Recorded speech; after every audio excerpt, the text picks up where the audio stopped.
तुमने रमशा को फ्लावर्स दिए? क्या होता है अफनान? मैं तुमसे कुछ पूछ रही हूँ। हाँ तो मैंने जवाब दे तो दिया, बार बार क्यों पूछ रहे हो? ऐसे क्यों बात कर रही हो? क्योंकि मैं पूछ सकती हूँ तुमसे।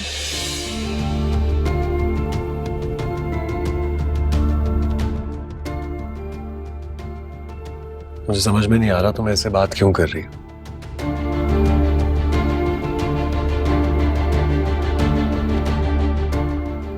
खुद सोचो यार, उसने डैड का इतना ख्याल किया उनकी बीमारी में,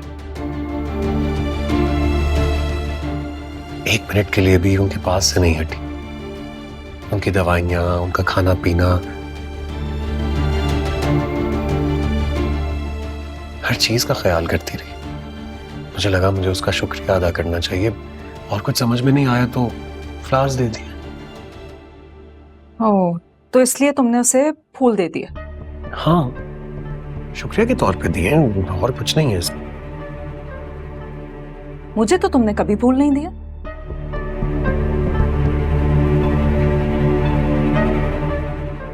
शादी के बाद कितने तोहफे दिए तुमने मुझे अफनान?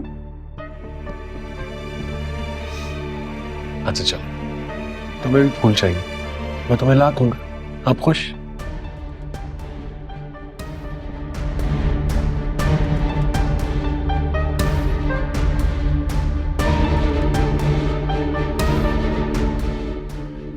नहीं, एक मिनट अफनान, मुझे समझ नहीं आ रहा। पहले तो वो लड़की तुम्हें बर्दाश्त नहीं होती थी, उसकी शक्ल देखना गवारा नहीं होता था तुम्हें। अब अचानक से तुम्हें इसको लेकर इतनी हमदर्दी हो गई कि तुम इसको फूल लाके दे रहे हो।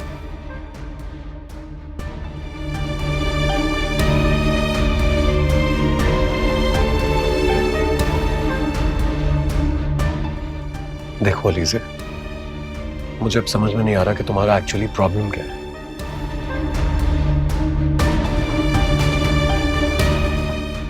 तुम्हें प्रॉब्लम इस बात से कि मैंने उसको फूल दिए, या इस बात से कि उसको थैंक यू कहा?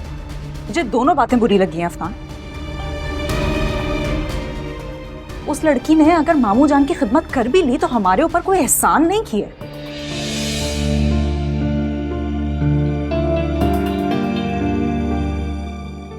मामू जान ने उसके ऊपर एहसान किया, उसको इस घर में रखा हुआ है, खाने पीने को देते हैं, उसका सारा खर्चा उठाते हैं, उसकी पढ़ाई का खर्चा उठाते हैं। तुम्हें ये सब नजर नहीं आता?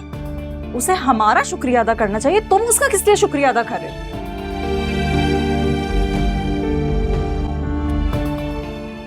हम उसे इस घर में सारी सहूलतें दे रहे हैं, अगर उसने थोड़े बहुत काम कर भी लिए तो इसका मतलब ये नहीं है कि हम उसके कदमों में जाकर बैठ जाएं। अब तुम गलत बात कर रही हो अलीज़े। गलत मैं नहीं कर रही हूँ अफनान, गलत तुम लोग कर रहे हो। उस लड़की की इतनी भी औकात नहीं है कि वो हमारे कदमों में बैठे, और तुम लोग उसे सर पे चढ़ा रहे हो। उसको पहली फुर्सत से इस घर से निकालो। फिलहाल तो मुझे काम करना है बहुत जरूरी, इसलिए मैं ही जा रहा हूँ यहाँ से। अफनान, ये कोई तरीका नहीं है। ये भी कोई तरीका नहीं है। अफनान, मैं तुमसे बात कर रही हूँ।